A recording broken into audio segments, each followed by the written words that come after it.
रजनी के पैर घर के दरवाजे पर ही ठिठक गए। अंदर जाना तो चाहती थी, लेकिन जा नहीं पा रही थी।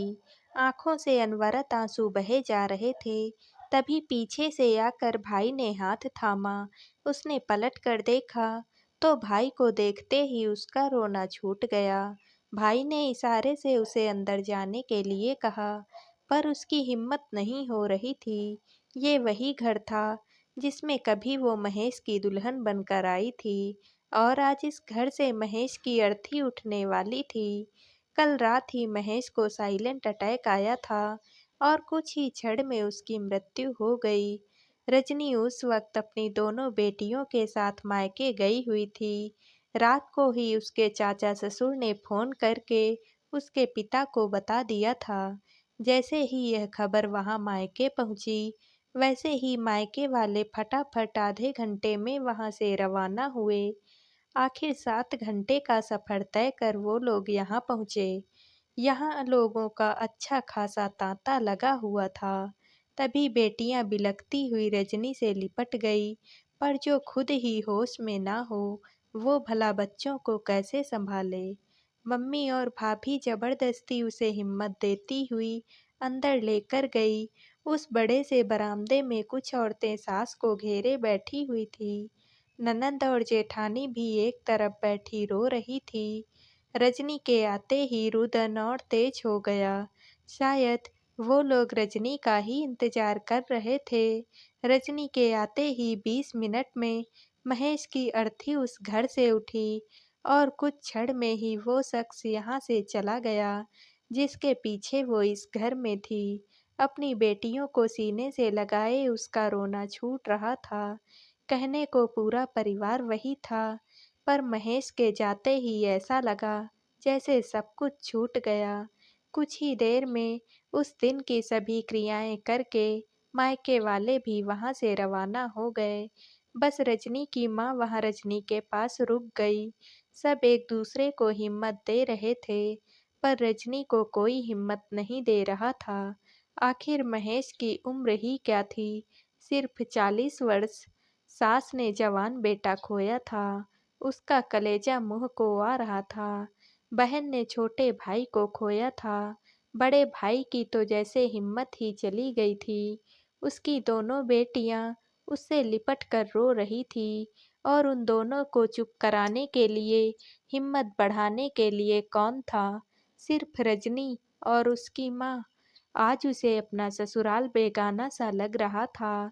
वह यहाँ 15 दिन कैसे निकालेगी, उसे यही समझ में नहीं आ रहा था। लेकिन घर में लोगों के मन में क्या चल रहा था, उसे इसका बिल्कुल अंदाजा भी नहीं था। सारी क्रियाएं बड़े भैया के बेटे ने की थी। 10 दिन बाद रजनी के पापा ने उसके परिवार वालों से पूछा, देखिए समधन जी, अभी रजनी की स्थिति बिल्कुल अच्छी नहीं है। क्या हम 15 दिन होते ही उसको यहाँ से ले जाएं? पर नियम के अनुसार 1.25 महीने से पहले एक पत्नी वो जगह नहीं छोड़ती। रजनी को कैसे हम जाने की इजाज़त दे दें? सास ने जवाब दिया। पर समधन जी, रजनी की हालत तो आप भी देख रहे हैं। उसे थोड़ा वक्त चाहिए। अगर वो खुद को ही नहीं संभाल पाई, तो बच्चों को कैसे संभालेगी? देखिए समधी जी, 1.25 महीने तो वो कहीं नहीं जाएगी। आपको ले जाना है तो 1.25 महीने बाद ले जाना, और हमेशा के लिए अपने पास ही रख लेना। फिर तो हम आपसे कुछ कहेंगे भी नहीं, सास ने बिगड़ते हुए जवाब दिया। अंदर कमरे में बैठी रजनी को भी ये बातें सुनाई दी। सुनकर अंदर तक कुछ दरक गया। अब इस घर में मेरी क्या जगह है? माहौल बिगड़ते देखकर पापा चुप हो गए। 12वीं पर पगड़ी की रस्म में भी जेठ जी के बेटे को बैठाने की बात हुई, लेकिन जब रजनी के मायके वालों को पता चला, तो वो लोग अड़ गए, क्योंकि पहले भी महेश की अपने बड़े भाई से झड़प हो चुकी थी। जब बड़े भाई ने यह कहकर उसे दुत्कारा था कि तेरी तो बेटियां हैं, प्रॉपर्टी में तुझे क्या हिस्सा मिलेगा, ये सब जानते हुए पहली बार रजनी के मायके वाले जिद पर आए थे। पगड़ी की रस्म करवानी है तो आपको या तो रजनी को पगड़ी पहनवानी पड़ेगी या फिर उसकी बेटी को। बड़े भाई के बेटे को बिठाने का क्या तुक है, जबकि महेश जी का अपना पूरा परिवार है। हमारे यहाँ औरतों को पगड़ी नहीं बंधती, जेठ जी ने कहा। जो नहीं होता है वो अब होगा। रजनी का हक हम किसी को लेने नहीं देंगे। आखिर रजनी के परिवार को रजनी को ही संभालना है, पर वह तो इस हालत में नहीं है और ऊपर से उसकी बेटियां ही तो हैं। वो तो शादी करके कल को ससुराल चली जाएंगी, जबकि पगड़ी एक जिम्मेदारी होती है। कोई बात नहीं, हम उसे सहारा देकर बिठा लेंगे, पर कभी ना कभी तो होश में आएगी। और सही कहा आपने, पगड़ी एक जिम्मेदारी है, उनके परिवार की जिम्मेदारी रजनी ही उठाएगी। आखिर मायके वालों की जिद के कारण पगड़ी रजनी को बांधी गई। बाद में पापा ने दादी सास से रजनी को ले जाने के बारे में बात की। ये पहली बार था जब पापा ने दादी सास से पूछा था। आखिर दादी सास ने कहा, तब जाकर 20 दिन बाद रजनी के मायके वाले उसे मायके लेकर गए थे। लेकिन अभी कुछ दिन ही बीते थे कि जेठ जी का फोन आया, हम लोग कल आ रहे हैं, रजनी को घर पर ही रखिएगा। कुछ ना कुछ तो उनके मन में पक रहा था। ये बात तो रजनी के मायके वाले समझ रहे थे, पर क्या, वो तो कल उनके आने पर ही पता चलेगा। खैर दूसरे दिन जेठ जी अपने चाचा जी के साथ वहां पहुंचे। रजनी के साथ उसके पूरे मायके वाले वहां मौजूद थे। चाय पानी पीने के बाद वो लोग सीधे मुद्दे पर आए। देखिए समधी जी, अब आपको तो पता ही है कि महेश इस दुनिया में नहीं रहा और रजनी की सिर्फ 2 बेटियां हैं। ऐसे में हम चाहते हैं कि रजनी इन पेपर्स पर साइन कर दे, जो हमने हमारे पूरे परिवार की सर्वसम्मति से बनवाया है, और माँ की भी यही इच्छा है। क्या लिखा है इन पेपर्स पर, जरा खुलकर बताइए, रजनी के भाई ने कहा। ये हक त्याग के पेपर्स हैं। हमारी जो पुश्तैनी जमीन है उस पर से रजनी को अपना हक त्याग करना पड़ेगा। बदले में हम रजनी की दोनों बेटियों की शादी की जिम्मेदारी अपने सिर लेते हैं।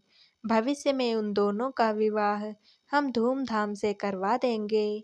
रही बात मकान में हिस्सेदारी की, तो इसका 1/3 हिस्सा हम रजनी को देने को तैयार हैं। वो वहाँ पर अपनी बेटियों के साथ आकर रहे। इसके अलावा जो महेश की सेविंग्स है वो रजनी के पास है, जिससे वो अपना गुजर बसर कर सकती है। ये सुनकर सबकी त्योरियां चढ़ गई। इससे पहले कोई कुछ कहता, रजनी ने जवाब दिया, मैं कोई हक त्याग नहीं करूंगी।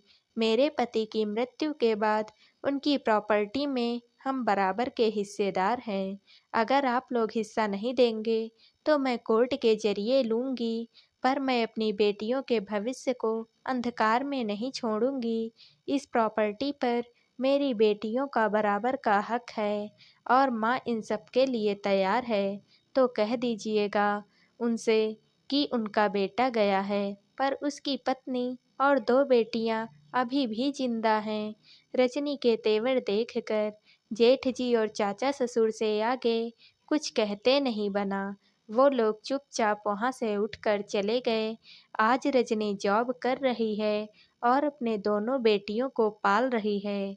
उसके माता पिता ने अपनी तरफ से उसे एक फ्लैट गिफ्ट कर दिया, जिसमें वो अपने दोनों बेटियों के साथ रह रही है।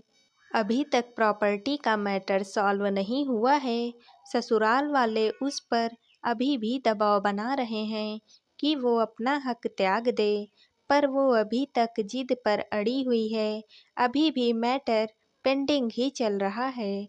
कई बार इतनी मानसिक तनाव के बाद दिल में एक हुक से उठती है कि सब कुछ छोड़ दें, पर बेटियों को देखकर फिर हिम्मत कर खड़ी हो जाती है।